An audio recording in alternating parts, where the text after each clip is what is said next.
Gentlemen, let me ask you something. When you finish, how long before you can go again? An hour? 3 hours? 2 days? Here's what shocked me after tracking 83 men over 12 weeks. The ones who made 3 specific changes cut their recovery time by 72%. One man went from 72 hours to the same evening. Another, from never going twice to 3 times in 24 hours. And here's the part that'll surprise you. The biggest blocker wasn't age. It wasn't testosterone. It was something 89% did within 60 minutes of intimacy. Something they thought was harmless. I'm going to show you what it is, but first, you need to understand why your body shuts down. Before we dive in, where are you watching from? United States? Canada? Australia? Philippines? South Africa? I love seeing this global brotherhood taking charge of their health. Now, here's the myth. Most men think a long refractory period means you're broken, past your prime, done. But here's the truth. Your body isn't failing, it's protecting itself. Once you understand the mechanism, you can override it. After orgasm, your brain floods with prolactin. This hormone shuts down desire. Dopamine crashes, testosterone dips, your nervous system enters the resolution phase. Arousal, impossible. Erection, impossible. At 60, this can stretch to days. But this timeline isn't fixed, it's manipulable. And the men who learned how to manipulate it didn't need pills. They made 5 simple shifts. Today, I'm walking you through 5 mistakes, multiplying your recovery time. Mistake number 3 is invisible. 83% never see it coming. Let's start. After ejaculation, your hormones crash hard. Prolactin up, dopamine down, testosterone falling. But there's a way to delay this crash entirely. Most men fight through this phase. They push harder, and 91% make it worse. What they're missing? It costs nothing. Takes 30 seconds to learn, and it's been hiding in medical texts for 2,000 years. But 97% of urologists never teach it. Why? Because it sounds too simple. Medical training conditions us to prescribe complexity, pills, procedures, not ancient techniques requiring nothing but awareness. I'm going to show you what it is in 60 seconds. But first, understand why pushing backfires. When you force round 2 immediately, you're fighting biology. Your body releases prolactin as safety.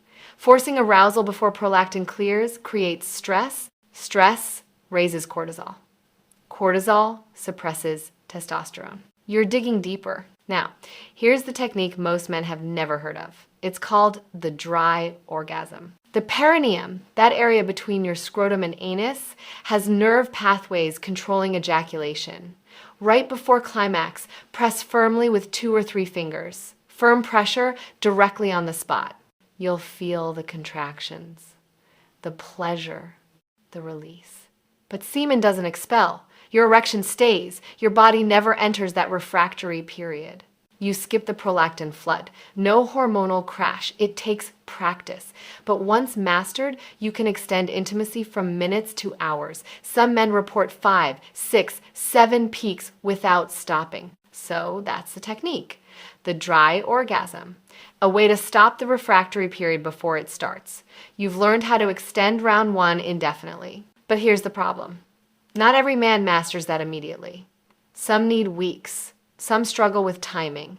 And if you've already finished, then what you do in the next 90 minutes determines whether you recover in hours or days. Most men sabotage themselves without knowing it. The next mistake destroyed 89% of the men I studied. Here's what shocked me most. These men had perfect nutrition. They exercised, they slept well, but there was one window, 90 minutes, and what they did in that window erased everything. In my tracking data, the pattern was crystal clear. Men who made this mistake. Average recovery, 53 hours. Men who avoided it, 12 hours. 4 times faster. What's the mistake? It's not what you think. It's not porn. It's not stress. It's something everyone does. Something considered healthy.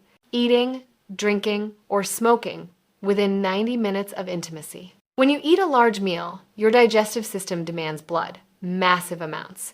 Your reproductive system is first drained. One study measured perineal blood flow after a 600-calorie meal. It dropped 42% for 3 hours. Alcohol is worse. 2 drinks drop testosterone by 30% within 90 minutes. It constricts blood vessels and suppresses the hypothalamus. Men who drank before intimacy, average recovery, 51 hours.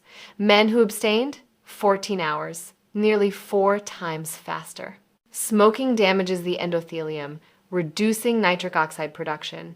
Smokers took 68 hours to recover. Non-smokers, 18 hours. I had a patient, Martin, 71, whiskey and heavy dinner at 8, intimacy at 10. He couldn't understand why he struggled. We shifted dinner to 6. Within 2 weeks, he went from once every 5 days to twice in one evening. He told me, I thought those days were gone forever. Quick question. Have you tried intimacy within 2 hours of a big meal or drinks?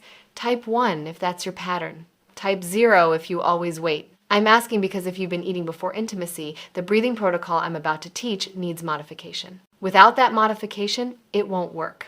All right, you've handled timing around food and alcohol. That's the foundation. Now, blood flow is optimized. Hormones aren't suppressed. But circulation means nothing if your tissues can't use that blood. That's where most men fail. You're only accessing 30% of what's actually possible. Here's what separates the 12-hour men from the 3-day men. Here's what baffled me. 2 patients, same age, same testosterone, same diet. One recovered in 12 hours, the other needed 3 days. I ran this comparison 3 times. Different patients. Same pattern. The 12-hour men, they all did 3 things in those first 2 minutes. The 3-day men, they did nothing. What are those 3 things? Because after ejaculation, your penile tissue is oxygen depleted. Without oxygen, cellular recovery crawls. With it, recovery speeds dramatically. Deep breathing isn't optional. It's biochemistry. Slow, controlled breaths flood your bloodstream with oxygen. 4 counts, in through your nose, hold 4, 6 counts out. This activates your parasympathetic nervous system. 5 rounds, right after intimacy. 2 minutes total. Hydration is critical. Dehydration thickens your blood. Slower blood delays nutrient delivery. 1 glass of water immediately after. Not coffee, not juice, water. And gentle scrotal massage. The scrotum contains the densest network of blood vessels in the male body. 30 seconds of light, circular massage stimulates blood flow and kickstarts testosterone production. One patient, 64, added these 3 habits: breathing, water, massage. His recovery dropped from 40 hours to 9. So that's the invisible mistake. The post-orgasm recovery window. You're handling the immediate aftermath. But short-term tactics only go so far. Long-term recovery requires foundation. You can't skip maintenance on a car for months and expect flawless performance. Your body works the same way. And that's where the next mistake destroys most men who think they're doing everything right. They handle the acute phase. But they ignore daily factors setting their baseline. Your body isn't a machine. You can't neglect it 6 days and expect peak performance on day 7. Men who do everything right around intimacy, perfect timing, perfect breathing, perfect hydration, and they still struggle. Why? Because their baseline is broken. Exercise is non-negotiable. Cardio strengthens your cardiovascular system. Resistance training boosts testosterone naturally. 30 minutes, 4 days a week. Weight matters. Every 10 pounds of belly fat converts testosterone into estrogen. Nutrition fuels everything. Spinach, beets, pomegranate, dark chocolate, wild salmon boost nitric oxide, which dilates blood vessels. Sleep is when your body produces most testosterone. 7 to 8 hours, non-negotiable. Men who sleep less than 6 hours produce 40% less testosterone. That's catastrophic. Let me ask you, how many mornings this week did you wake up feeling truly rested? Type 3 if you're hitting 7 hours consistently. Type 4 if you're not. I'm asking because the protocol for mistake 5 changes based on your sleep quality. If you're sleep deprived, stress isn't your real problem. Cortisol is. You've handled the physical side. exercise, nutrition, sleep. Your circulation is strong. Your hormones are balanced. Your tissues are primed. But I've seen men with perfect blood work still struggle. Perfect testosterone, perfect nitric oxide, and still nothing. Why? Because one system overrides everything, your nervous system. And if that system is blocked, your body won't respond no matter how healthy you are. That's where the final mistake comes in. This costs nothing, changes everything, and 94% ignore it. Not every problem is physical. Sometimes your body can't respond because your brain isn't engaged. If you're stressed, if intimacy feels routine, if you're disconnected, your body won't cooperate. Stress raises cortisol. Cortisol suppresses testosterone. It triggers vasoconstriction, narrowing blood vessels. Perfect circulation means nothing if your mind is elsewhere. Boredom is just as deadly. If your bedroom feels predictable, your brain stops releasing dopamine. No dopamine, no desire, no erection. The fix? Novelty and anticipation. Book a hotel. Change the room. Send a text that builds tension. Try something you've never done. Have an honest conversation about fantasies. Anything that reactivates curiosity. I had a patient, William, 76, married 52 years. He said, "We love each other, but it feels like we're roommates."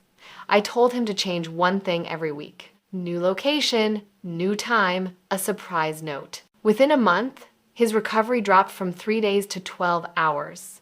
His wife told me, "It's like we're young again." So here's your roadmap. Master perineal pressure to extend round 1. Avoid meals, alcohol, smoking before intimacy.